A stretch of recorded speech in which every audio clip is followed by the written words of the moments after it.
What's up, guys? I got some reviews for this week, just 5 books. Got through them fast, so I decided to shoot a little video. Once again, these are in ascending order, my least to most favorites. The timestamps will be down below, like always, if you want to avoid any spoilery type stuff. First, I got 3 Villains Month issues, and those will all be included in here.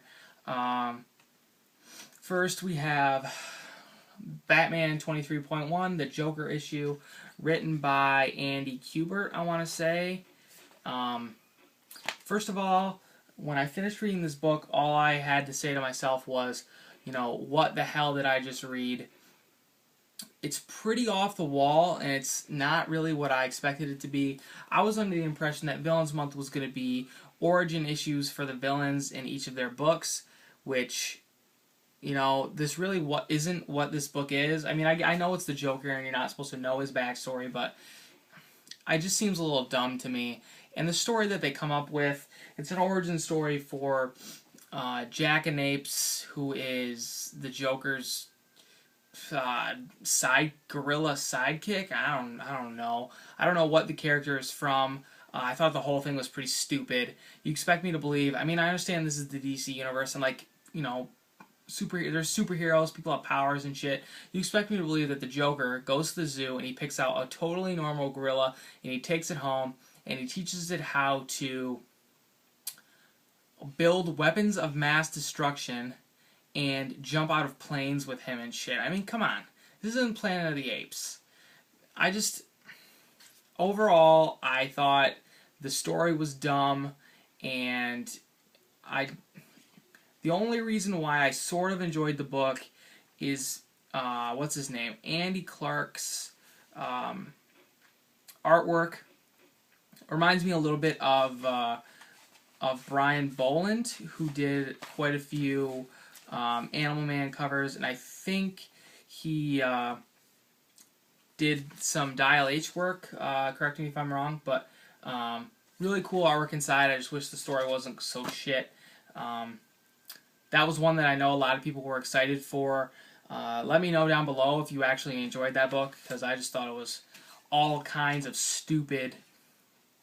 Next, I have The Creeper #1, Justice League Dark 23.1.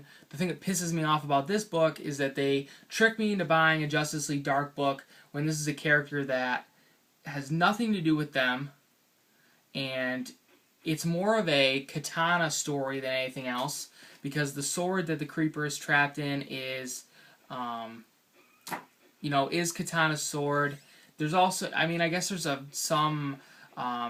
some Green Arrow references, the stuff that's going on in Green Arrow, which I do appreciate, but still, I thought the Creeper's kind of a cool character, but I feel like his dialogue is really annoying. I got really pissed off when he was talking. So, and the artwork isn't fantastic. So, this is another book that I wish they would have put this on a different title so I didn't have to buy it. I just hope that the Eclipso one is better, because I'm going to be buying that Justice League Dark book as well, just because, I want to have them all.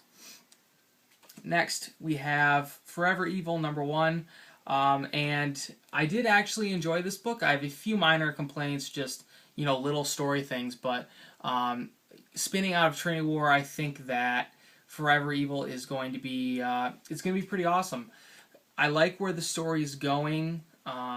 I think this crime syndicate stuff is pretty interesting. I'm still not entirely sure when this takes place, meaning how far after Trinity War ended. I would assume fairly quickly, because these villains don't know that the Justice League's gone, and if it was a long period of time, you'd think that these villains would know that their main adversaries were not around. But overall cool issue. I'm not a huge fan of David Finch's artwork, so I don't like how he draws faces, and I feel like he draws a lot of women who look exactly the same, but his action sequences are pretty cool. There wasn't a whole lot of action in this book, but overall it was a good read. I do have one weird story complaint. It's a really small thing, but the beginning of the book spoiler alert for, I mean, I guess it's kind of a minor spoiler. You know, Nightwing is coming back to Gotham, and he has, you know, he's carrying Zsasz. He's like swinging from the buildings. He's coming from Chicago. Like, he's gonna swing on buildings from Chicago all the way back to Gotham. That doesn't even make sense. You feel like the opening of the book, they would, you know, have some better reasoning for that happening. But I guess that's more nitpicking than anything else. I do like Lex's role in the book so far, so we'll see where that goes and how that plays out. Even though he's like in the middle on the front cover, which is kind of misleading. But next, these two are kind of tied for my my book of the week. First, we have Green Arrow 23.1, the Count Vertigo issue. First of all, this cover is amazing. This is my favorite of the 3D covers that I got this week, mostly because of the coloring. I feel like this Green Arrow book really shines as far as the coloring goes. So, but anyway, this is this actually is an origin issue for Count Vertigo. Imagine that. It is kind of a little generic, I guess. You know, tough childhood turns him into a terrible dude, but and it was a little cliche as far as where it went at the end. I kind of guessed it before, but overall the issue was cool. One thing I really enjoyed was with the flashbacks with when I forget his first name now. Is it Warner?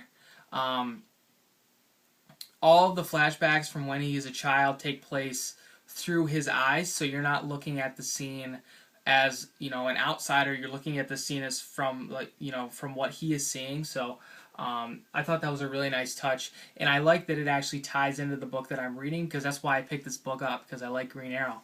So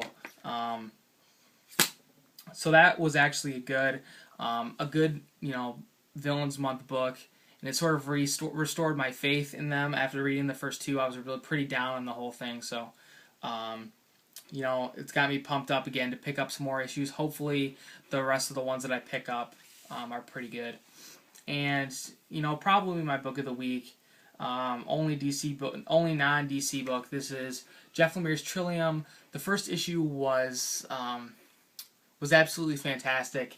And I love the story progression in this book. Not a whole lot of action, but I think that's a sign of a really great story and a really great writer who can keep you engaged without a ton of action. You know, this is a lot of dialogue between the two characters, William and Nika, I want to say her name is, but they're speaking different languages because they're from different times.